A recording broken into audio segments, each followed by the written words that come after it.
Hello दोस्तों, स्वागत है आप सभी लोगों का एक बार फिर से। तो गार्डनर्स के लिए सबसे अच्छा मौसम है क्योंकि अभी हो रही है बरसात और ये देखिए बारिश का पानी गमलों में अभी भी भरा हुआ है। और इस मौसम में वैसे तो ये धूप के राजा कहे जाते हैं सदाबहार, 10 ओ क्लॉक और पोर्ट्युला का, लेकिन इतनी तेज़ बारिश में भी ये इतनी खूबसूरती से खिले हुए हैं कि मुझे ये अभी आपको जितने फूल देख रहे हैं ना, इससे भी ज़्यादा फूल मुझे हटाने पड़े क्योंकि ये इतनी ज़्यादा ग्रोथ हो चुकी थी। ये खिलते बहुत सुंदर थे, तो मैं 2-3 हफ्ता तो सोचती ही रह गई कि मैं इन्हें हटाऊँ कि नहीं, बट फाइनली मुझे वो हटाने पड़े क्योंकि वो सच में बहुत घने हो चुके थे और इस मौसम में थोड़े कीड़े-मकोड़े, साँप का प्रकोप भी हो जाता है। तो इसलिए मुझे दुगने पोर्ट्युला का और 10 ओ क्लॉक मुझे हटाने पड़े। और आप देख सकते हैं यहाँ पे रोज़ सफाई होती है बट स्टिल काई कितनी ज़्यादा है क्योंकि बारिश लगभग रोज़ ही होती है एंड गमलों में ड्रेनेज अच्छा बनाया हुआ है बट स्टिल उनमें पानी रुक ही जाता है। तो यहाँ पर थोड़ा काई की समस्या भी हो जाती है, लेकिन फूल इतनी खूबसूरती से खिले हुए हैं ना। अभी सुबह ही बारिश हुई है और इस वक्त बज रहा है सुबह का 9। तो मैं अपने आप को रोक नहीं पाई वीडियो बनाने से और मैं आ गई बाहर।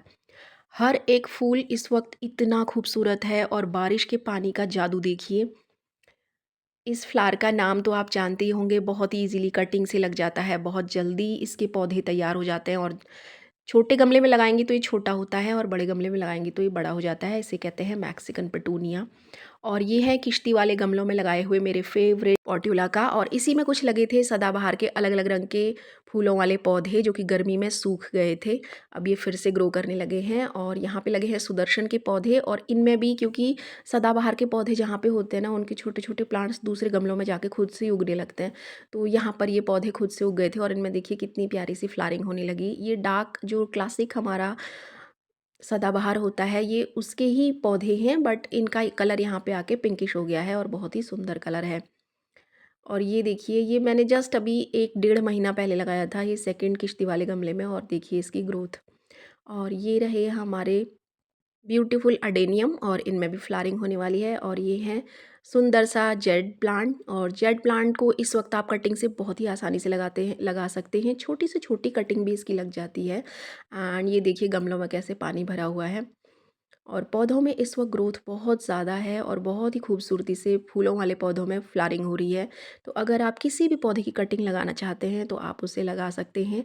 मैक्सिकन पिटूनिया को आप छोटे गमले में लगाएंगे तो ये छोटा हो जाता है, बड़े गमले में लगाएंगे तो ये फुल ग्रोथ पा लेता है और झाड़ी नुमा हो जाता है। और इसे लगाना बहुत ही आसान है। कहीं पर भी पार्क में या कहीं पर भी कहीं से भी आपको इसकी छोटी सी कटिंग भी मिल जाए ना, तो आप इसे बहुत ही ईज़िली ग्रो कर सकते हैं। इसे लगाने के लिए प्लास्टिक का गमला, मिट्टी का गमला, आप कुछ भी ले सकते हैं और बहुत ज़्यादा गोबर की खाद की ज़रूरत नहीं होती है। इसे आप थोड़ी-सी रेत वाली मिट्टी में लगा सकते हैं, बहुत ईज़िली ग्रो हो जाता है। तो देखिए बारिश के मौसम में हालत देखिए, तेज़ी से बारिश हो रही है। और यहाँ पे मैंने ये पौधे लगाए हुए हैं क्योंकि यहाँ पे ना काई इतनी ज़्यादा जमती है, तो फूलों की, पौधों की, गमलों की सेटिंग हमें बार बार बदलनी पड़ती है जिससे कि काई हटती रहे। तो कुछ दिन पहले मैंने ये सेटिंग की हुई थी, गमलों को मैंने इस ओर लगाया था, पर कुछ दिन बाद ही मुझे ये सेटिंग बदलनी पड़ जाती है बिकॉज काई इतनी ज़्यादा अभी गमलों की कुछ सेटिंग मैंने चेंज की। सदाबहार के सारे पौधे मैंने एक साथ लगा दिए जिससे कि वो अलग अलग रंग के सदाबहार हैं, काफ़ी अलग अलग, करीब 5-6 तरह के सदाबहार मेरे पास हैं, तो मैं उन्हें एक साथ मैंने रख दिया जिससे कि वो बड़े सुंदर से लगें। और सफ़ेद रंग के और पिंक कलर वाले सदाबहार को जब मैंने एक साथ रखा ना, तो इसका एक बड़ा ब्यूटीफुल सा कॉम्बो निकल के आया। सदाबहार के वाइट वाले फ्लावर में एकदम मिडिल में पिंक कलर का स्पॉट बन के आया, तो वो एक नई वैरायटी अपने आप ही आ गई। और सेमली अगर आप 10 ओ क्लॉक के, 12 ओ क्लॉक के या पोर्ट्युला का, इन सारे ही पौधों को एक साथ रखते हैं ना, तो बिना किसी मेहनत के क्रॉस पॉलिनेशन होता है और एकदम नए तरह का ही पौधा, जिसमें कि एकदम नए तरह के फूल खिलते हैं, वो बन के आ जाता है। इस पर मैंने पिछले साल भी कई सारी वीडियोस डाली हुई हैं।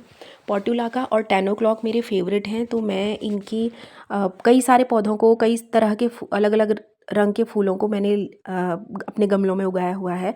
तो कभी कभार क्या होता है ना कि इसमें एकदम अलग ही कलर के फ्लावर निकल के आते हैं और वो इतनी खुशी दे जाते हैं कि बिना किसी मेहनत के, बस फ्लावर्स को हमने साथ रख दिया था और उनमें एक नए कलर का फ्लावर निकल के आ गया। तो इसी तरीके से और फूलों में भी आप क्रॉस पॉलिनेशन करा सकते हैं, कुछ भी अलग से करने की ज़रूरत नहीं होती, बस अलग अलग रंग के फूलों को आप एक साथ रख दीजिए। तो इसमें से एक दो फूल तो एकदम ऐसे, उनका ना न सिर्फ कलर ही नहीं बल्कि उनका पैटर्न भी पूरी तरह से चेंज था। वो एकदम अलग ही स्टार शेप उन्होंने ले लिया था। इस पर मैंने कई सारी वीडियोस पहले भी डाली हुई है, आप चाहें तो उन्हें भी देख सकते हैं। तो ये थी आज की वीडियो। बरसात के पानी के मैजिक से फूलों की जो ग्रोथ है वो कितनी ज़्यादा सुंदर है, और पत्तियों में आप एक अलग ही तरह की चमक इस वक्त देखेंगे। ऐसी चमक पूरे साल भर कभी नहीं आती, बस बरसात में ये चमक इन पत्तियों में बारिश के पानी की वजह से आती है। अगर आप भी अपने पौधों में ऐसी ही ग्रोथ देखते हैं और इतनी खूबसूरती से आपके पौधे भी खिले हुए हैं, या आप नए पौधे लगाना चाहते हैं, तो कमेंट सेक्शन में हमें ज़रूर बताएं।